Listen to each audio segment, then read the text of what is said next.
Next is Nicole Williams. Good afternoon. Can you hear me? We hear you fine. Thank you. Great. Good afternoon, members and staff. My name is Nicole, representing the Montgomery County Coalition to Protect Neighborhoods, found at MoCo Coalition on social. We are a group of residents who've come together to protect our community from being blanketed with 33,000 to 65,000 cell antennas 30 feet or less from our homes.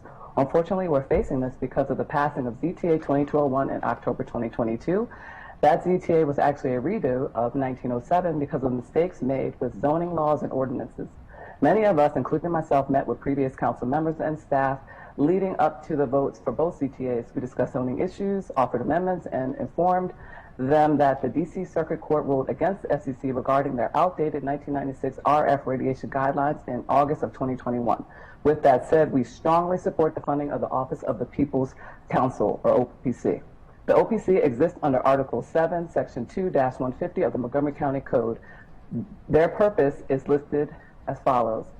Informed public action on land use matters require a full exploration of complex factual and legal issues, and an independent People's Counsel can protect the public interest and promote a full and fair presentation of relevant issues in administrative proceedings in order to achieve balanced records upon which sound land use decisions can be made.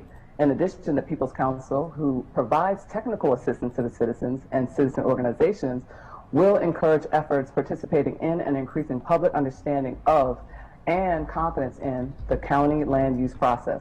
The OPC's statutory requirements have never been removed from the county code. Furthermore, the county council has zoning amendment procedure appendix B. That appendix requires participation in zoning text amendment advisors, including the OPC, at multiple steps within the ZTA development and review process.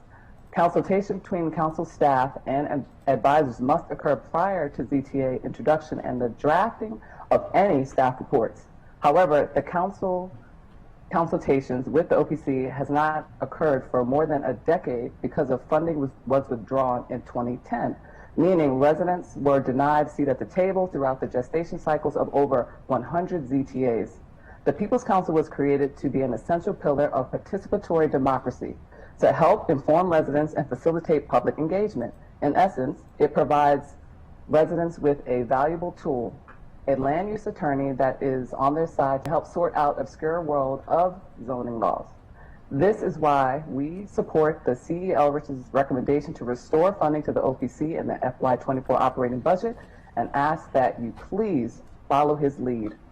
Thank you.